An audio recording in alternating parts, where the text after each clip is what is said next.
We Hey. good? Yeah.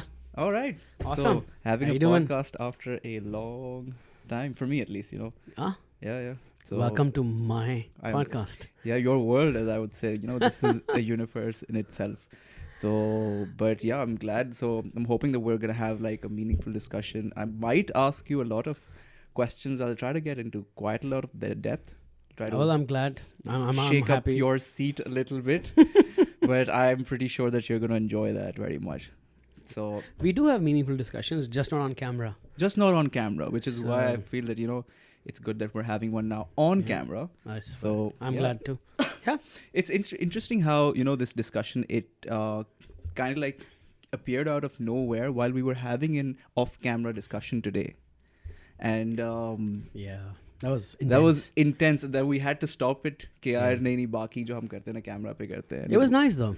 It was really nice. Yeah. It had themes of passion, happiness, a lot of greed to be great, Yeah. a lot of philosophical stuff. And yeah.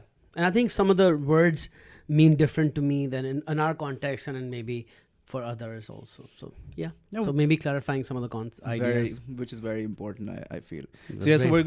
we're just gonna hit up on all those things. We're gonna start off with passion, then we're gonna ask you what makes you high, and then we're gonna talk about the love.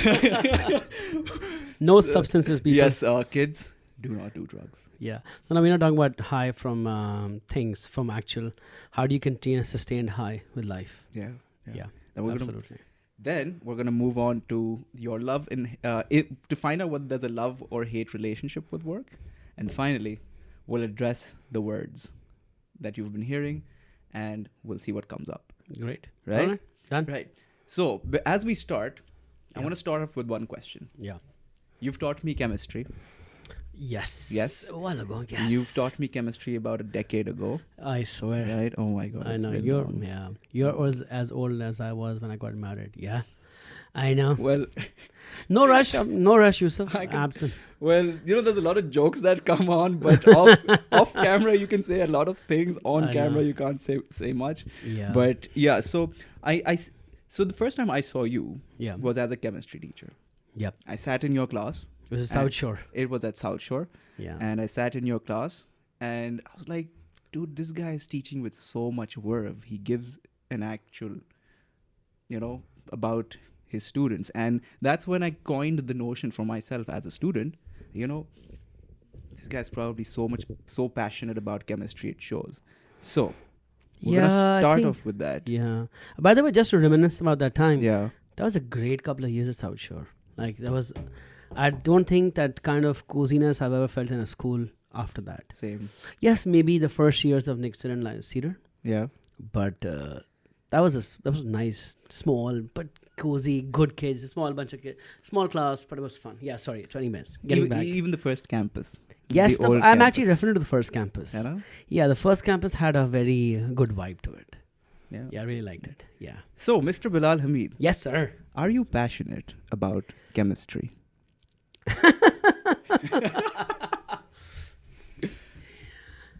No. All right. I am passionate about teaching. I'm passionate about clearing ideas for kids. I'm passionate about if I take up something, I've got to do it 100%. I've got to do it better than anybody else can. Not because I want to be better than anybody else, but because if I don't push myself, then others don't push themselves. I feel that if everybody stops pushing themselves, then nothing happens. So my goal is to keep pushing so hard that everybody keeps pushing behind me. Yes, economically also it makes sense, but that's a byproduct. I would have done equally hard work if the economics was not so good also.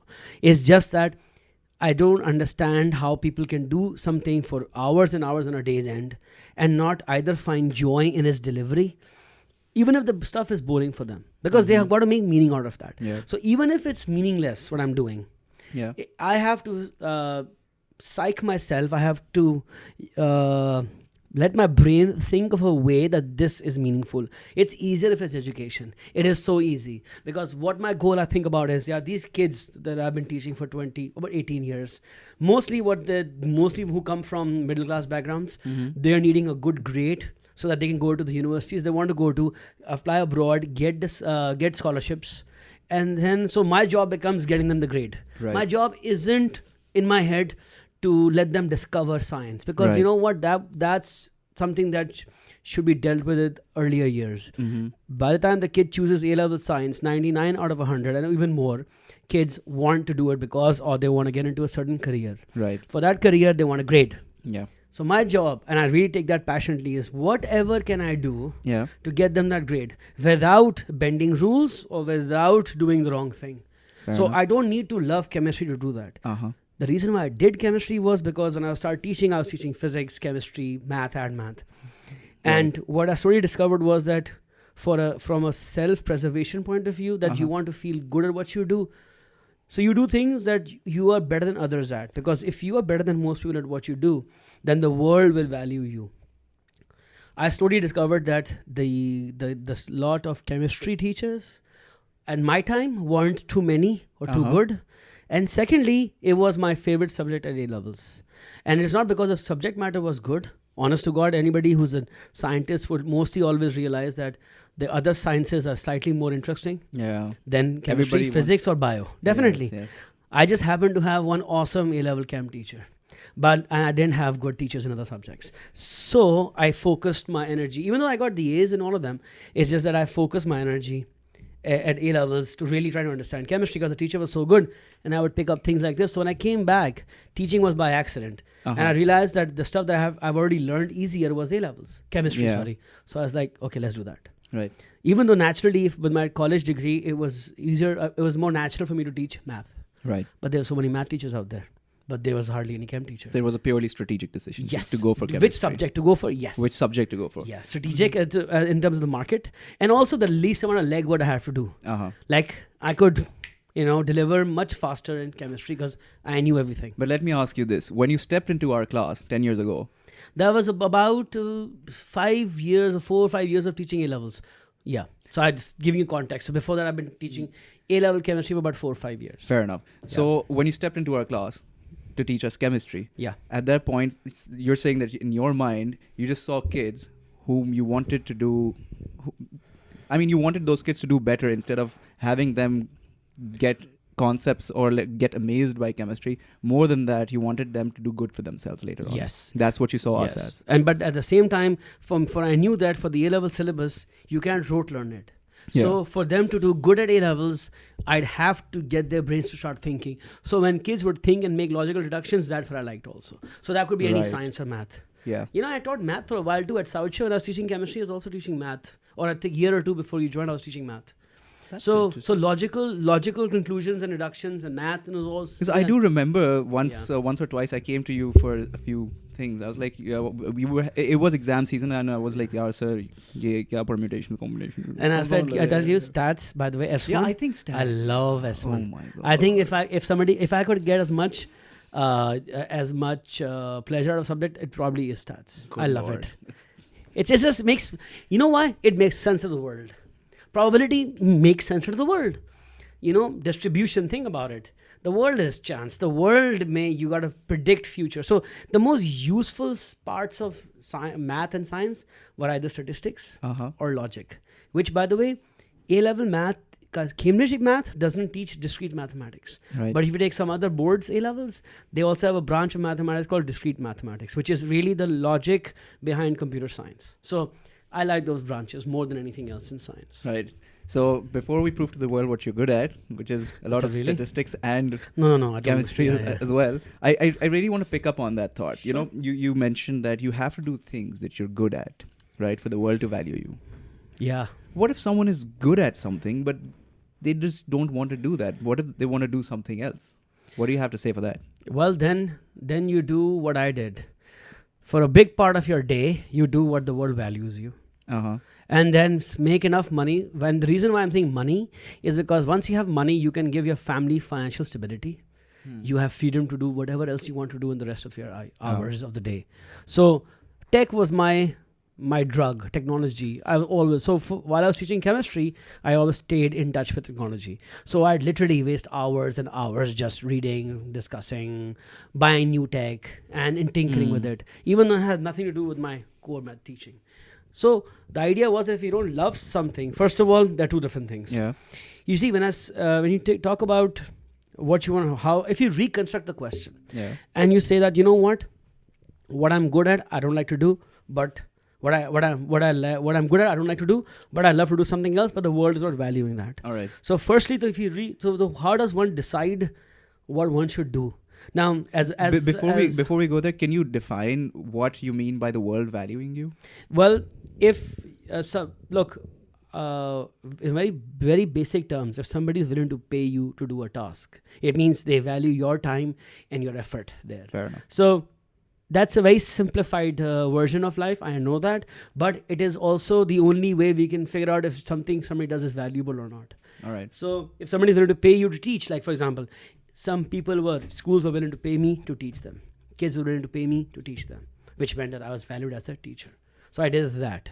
So when you look at this thing, like my own life, man, I didn't like teaching too much. So I wanted to teach a few hours a day. I'd teach like 6 or 5 hours a day. I knew my counterparts were teaching 10 hours a day, and I was teaching a smaller day. Yeah. After the first few years, when I realized I was good and I was getting validation, I taught only enough to make money, the money I needed. And the rest of the time, I'd either spend researching, reading, getting my craft better, doing more about that in science, like organizing my notes. And what I realized was that, honest to God, you can't be in delivery mode all your life. So even if you, any career that you choose, if it involves you delivering something, you got to spend equal amounts of time preparing it. So getting back to the question, I'm jumping aage piche. Yeah, it's all right. But getting back to your question about what should one do? Well, first of all, if you are lucky enough to like what you do, yeah. and you find people are willing to pay for it, Mm-hmm. you've got what they call ikigai.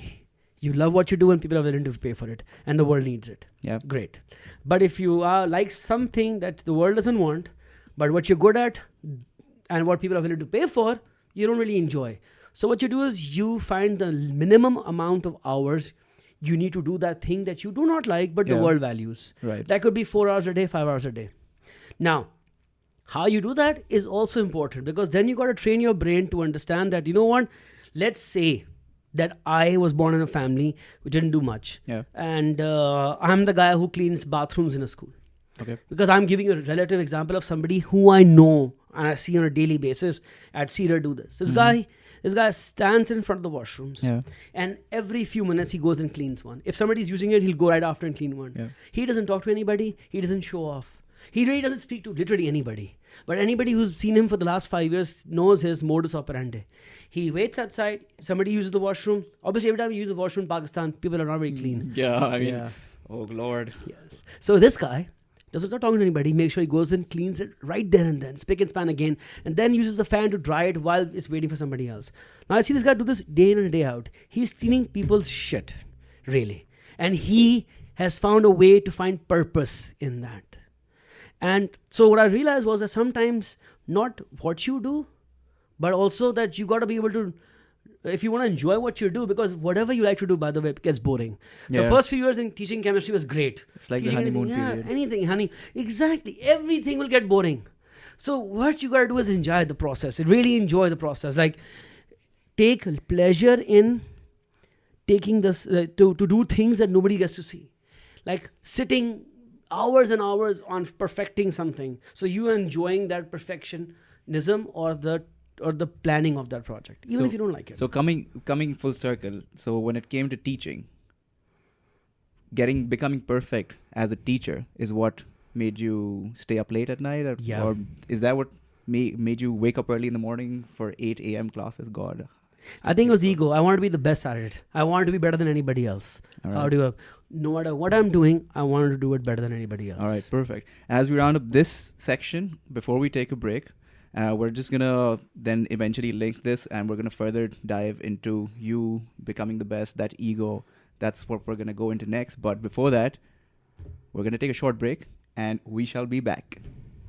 All right, so, well, I had to get some coughs out. Okay. That's why I guess the break was necessary or something. Yeah, and some coffee. And some coffee. And chai. Starbucks. IKEA. IKEA. Cheers. Cheers. Okay. All right, so we left off at ego, right? You got to be Yeah. the best. A lot of sports persons have that. You see Competitiveness. competitiveness. Yeah. But Though, by the way, I should play sports, and I was not very competitive at sports. I tried to be Really? better. I just couldn't beat people, but I was okay with that. The struggle was more important than beating people. Did you ever get frustrated by that? No. Okay. Funny thing is, no. Sadly, no. Like I was always, so let me say this. In sports, I was competitive. I'd always want to win. I always want to play. Yeah. But there were sports, like my brother would beat me every day in tennis. And I played it for another 5 years. I was like, okay, let me try to beat him. Because I want to beat him once. Were you continuously playing tennis again and again and again just to beat him, or just... The winning was like, okay, won, great. Yes, let's play the next set. No, it wasn't about beating him. So I was competitive in a sense to improving my game. It didn't matter about beating him. All right. Because I noticed one thing. So I dabbled in national level swimming as well. Mm-hmm. So I noticed one thing. Every time that I went with a mindset, personally for me, if I wanted to beat someone, I wouldn't perform to the maximum. But the moment I was like, you know what, I just want to go as fast as I can. I just want to enjoy the speed of it while I was swam. That's when I actually ended up winning the championship. So does the same happen to you? I've never won a championship, so No, I don't know. Any, like, for chemistry for that matter. Yeah, it's more. That's what I was saying. Why does it matter? Because for both sports and chemistry, the fact that it was like more of a competing with my own self. Am I doing a little better than I did last year, Right. last time, last video, last whatever. So make it better. As long as I'm doing that, it didn't matter if I won or lost. So in a way, you also have your ego competing with your own ego. Yeah. If you're competing with yourself, Yeah. doesn't that take a toll on you? No. Because I don't disappoint myself. Oh, come on. Really? No. But it's. I can't explain it very. It's not the me competing with myself. It's nice to say that, but already it's just the drive that just do today better than what you did yesterday, and that's and you gotta enjoy that, because if you can do that, you can enjoy anything you work with. So every next day that you improve on the previous one, Yeah. you got to one up yourself, right? Yeah. So every next day that's going to come, Yeah. you're going to have to be better than the previous Absolutely. day. Why else are we human beings with such brains if we cannot be better every day? A little better. Doesn't that tire you out? No, because I don't think about it every day. Okay, am I better? I know I'm just trying. So in my head, consciously, I'm just trying. Just try a little more. Just try a little more. And maybe that's my high, but that's what I get off on. So it doesn't tire me out. No, Even it if you doesn't. even if you realize that you've plateaued. You can't plateau. Really? You might be able to plateau in a particular talent or skill. All right. To find something else to do. The goal is to be as much of a use to society as possible. So I ask myself, how can I be most useful? And sometimes people don't realize that what is useful in the long run might not be useful in the short run. But so at times the most immediate person might think that I have not been most useful to them. Uh-huh. But because I keep in the bigger picture of how I'm most useful to society, Uh-huh. and that keeps me on a different path. And I have nothing to complain. Look, I have had problems in my life, but look, there are people with nothing.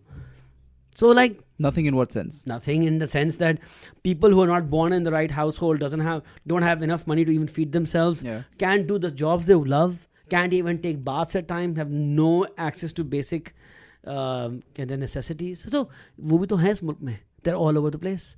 I look at them, I was like, at least thankfully I get to do what I love to do. And what I also do is I surround myself with people I love to do work with. Right. So that also helps. So if you want to do something and you don't like it all the time, the best thing you do is enjoy working with people. So you only hire people, or you only work with people, or you work for somebody who you enjoy working with, who you can look up to. Right. Because then it's fun. Less frustration that way. And it's harder, but yeah, I think people should choose who you work for more than how much salary you make. Because what happens is, you can live within a budget almost. Mhm. Whatever, after a certain amount, it's all relative. Yeah. It doesn't really matter. But finding people to work with, good people to work with, that really matters. So clearly, some people are privileged to work in an environment they like to. Yeah. Some people achieve their ikigai, and some people don't have the problems to deal with that the majority of people in Pakistan do. But I want to ask you this. Do you ever feel that because you have all of that, if one would say privilege, do you feel the burden of that responsibility, that if you are able to change something, the Spider-Man thing, With great power comes great responsibility. You know something? I don't like the word burden because it tends to be a negative connotation. All right.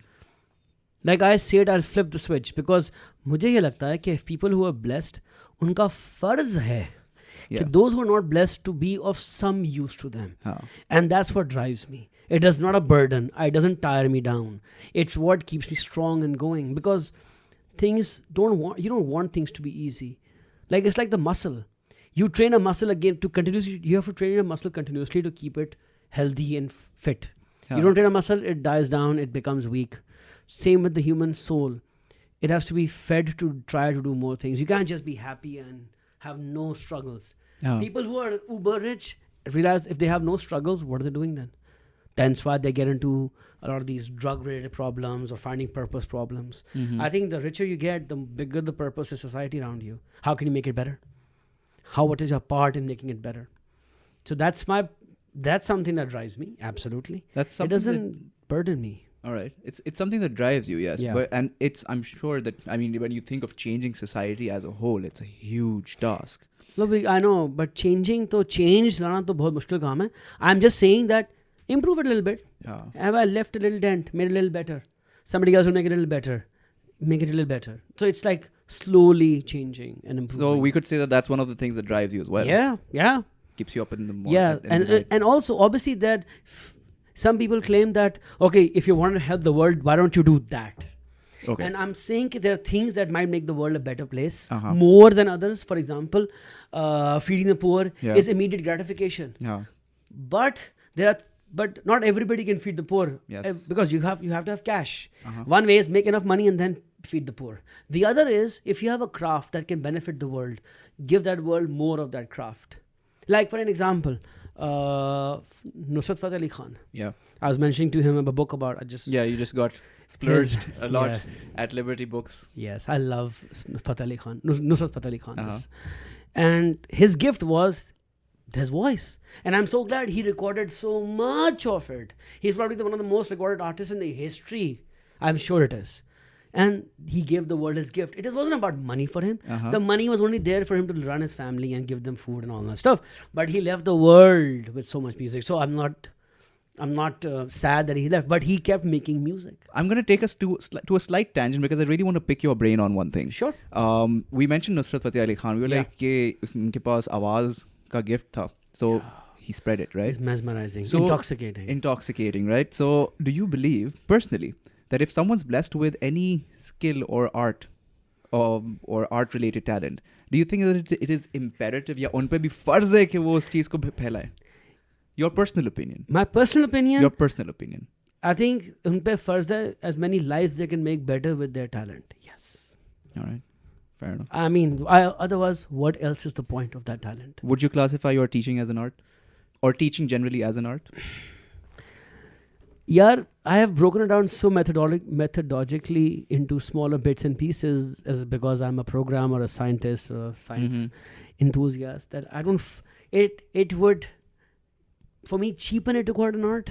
I find art to have more of a mysteriousness to it. All right. So maybe to somebody else it might look art, but because, you can break a project down to small bits and pieces. Yeah. So it's like you remove the art from it in a way. But I think that the part of teaching, the part of that is actually being able to engage kids in a class. And that part I will agree that not everybody has that art. Because I've seen a lot of people who know much more about chemistry than I do, not been able to do well in life, in teaching. Because the art of delivery also matters. The art of breaking up something into simplest pieces matters also. Right.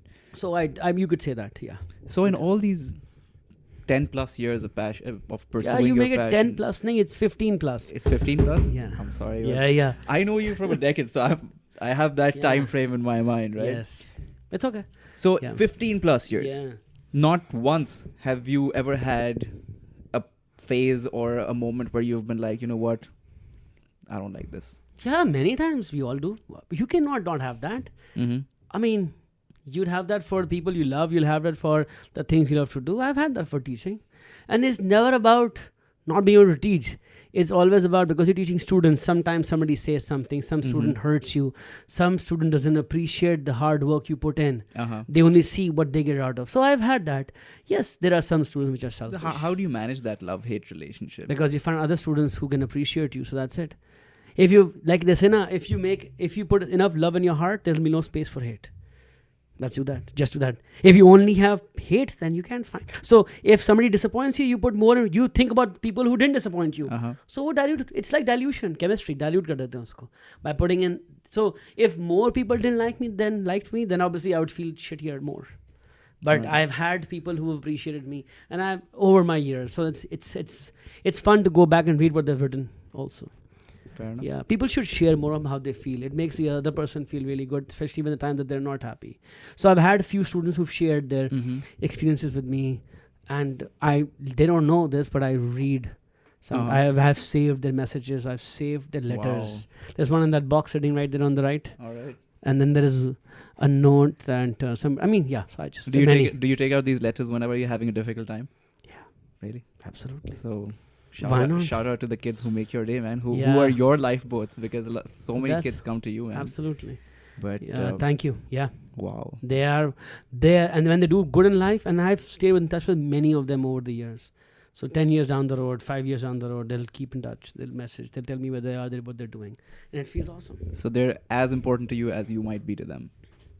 Yes. Wow. Purpose. Yeah. That's like mutual coexistence in general. That is amazing. That is amazing. So that was a great insight towards your love-hate relationship and your ego and everything coming together, your passion, your students. Man, there's so much going on. Yeah. Well, And I would what's love next? to just keep on delving into more. Let's do it. So real talk. A lot of real talk's been happening for the past 15 minutes at least, you know. Yeah. How does that make you feel? I think it's been a good interview. I like you asking me questions. Uh-huh. It's been fun so far. Yeah. Yeah. Do you think the narrative generally is changing, that people are more forthcoming now and talk in terms of real talk and talking about their feelings, as opposed to, when we were students? Absolutely, because they get to experience more authentic. So what the internet has done is that, yes, you can't highlight the people who are not saying anything, but it does highlight the people who are opening and speaking their minds. So you see even one person speaking their mind, you pick on that, and that gives you courage to speak your mind too. So yeah, it has been a change. Fair I enough. wish, yeah, obviously it always gets better. So there has been a change that way, yeah. All right. So we've had quite a lot of real talk, Yeah. and I'm just going to turn the scales up a bit. Oh, Just, awesome. Just slightly. Sure. Yeah. Go ahead. What do you want to know? Well, you've been doing this for 15 plus. plus years. Yeah. So, Mr. Bilal Hamid, why in the world is it still going on for 15 plus years? Is there something that you're trying to achieve? Or is this just a continuous pursuit till the last breath in your body? What's up? Well, I think it's more of the latter than the former. Let me explain.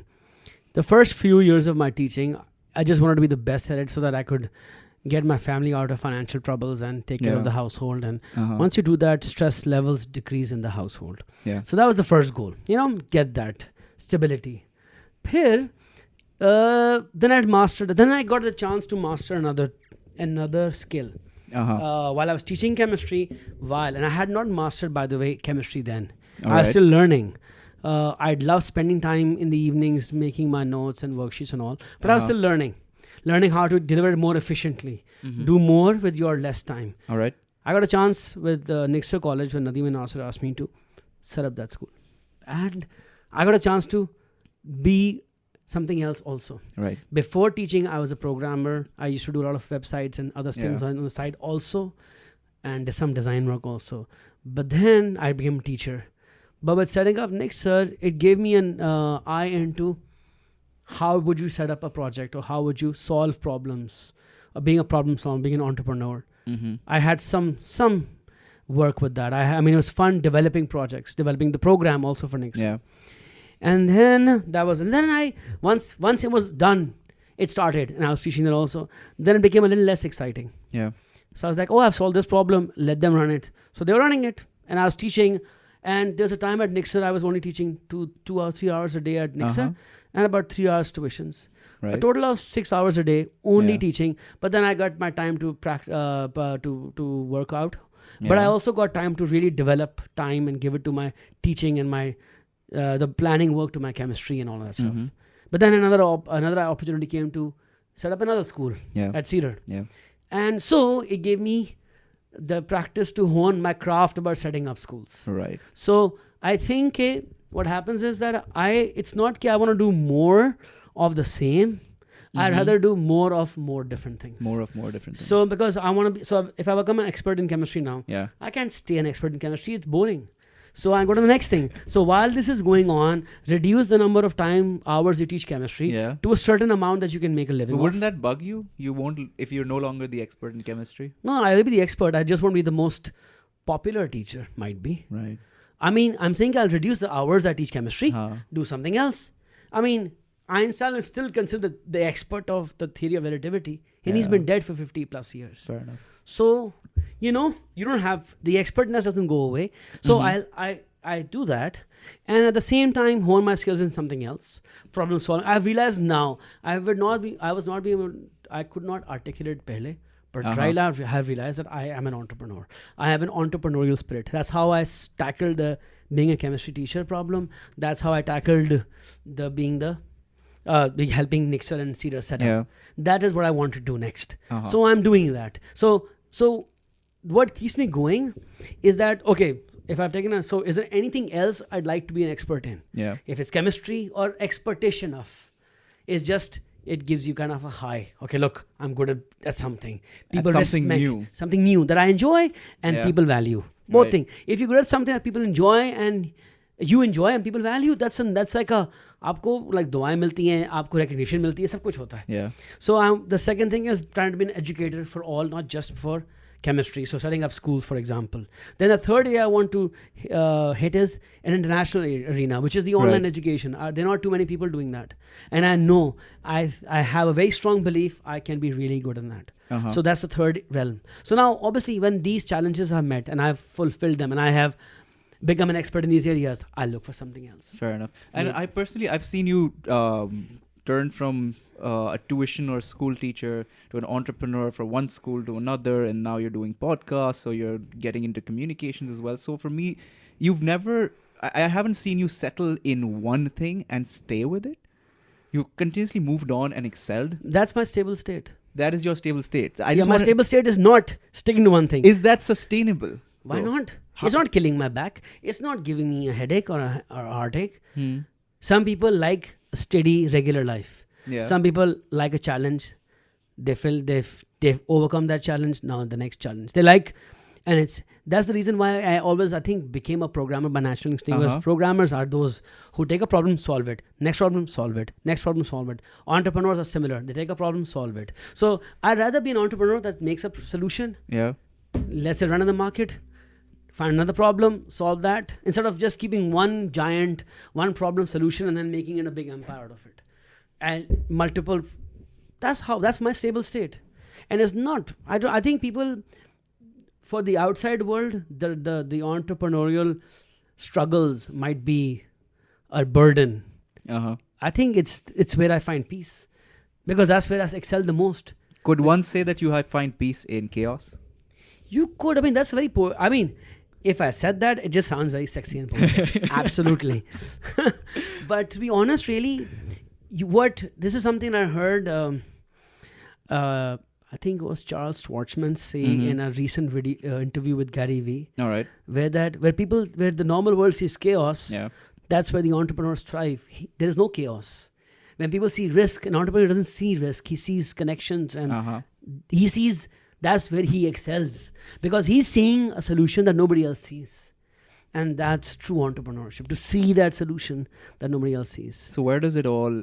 And that, by the way, that makes the ego, if you can see something nobody else sees, Yeah. it's like you're in on a secret that nobody knows yet. It's a freaking great feeling, man. Yeah, I'm sure. And it's a high. It's a better high than any other. That's the high we're talking about. That's the high. Yeah. And then finally when people turn around and say, yes, you were right. You're like, yeah, Told you so. told you so.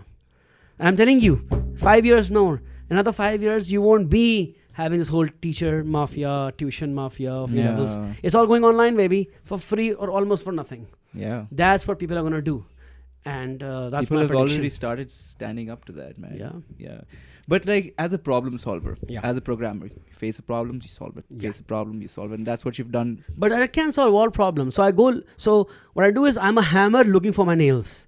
So I'm a problem solver, but I can't solve all problems. So I'm not a multifunctional tool. So I'll look for the problems I can solve and then hammer at them to solve those. Not, there are problems I can't solve. So I'm not an all problem solver. All right. I am a certain set of problem solvers. So if I see many problems and I was like, okay, that's one I can solve, I'll take that one to solve. All right. Because there are so many problems in the world, you can't solve it. Even my life problems, I can't solve many of them. Yeah. So what I do is I focus on the problems I can solve. All right. And then, so pick my battles that way. And when does it all end? When I die. Why does it have to end? There's like people say, you know what? You retire, you get a weekend. Yeah.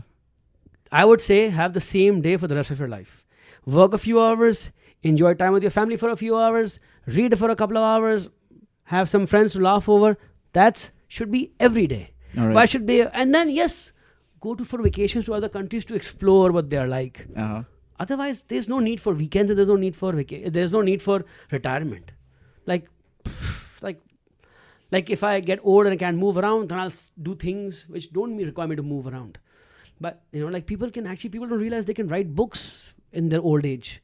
Everybody can be a writer. So towards age 50, I want to hone that skill. I have a feeling that you're going to eventually, maybe at Liberty Books, I'm going to see a stack of Bilal Hamid's books. And like, Yeah. I know that.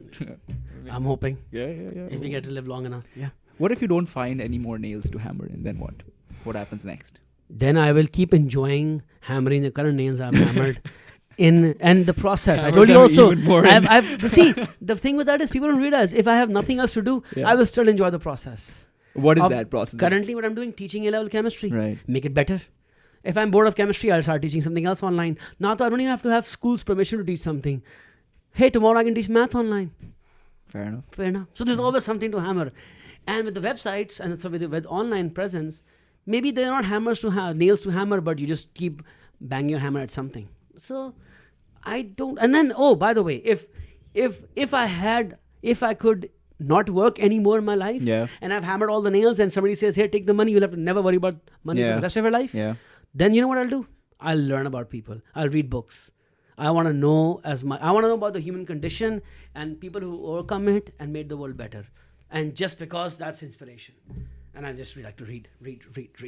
That's the thing I like to do. So if I were to ask you that, if you could do just one thing in your life and you had no responsibilities and no issues to solve for, reading is the one thing that you would do. Actually, I would do more. I would change that term. I would comment.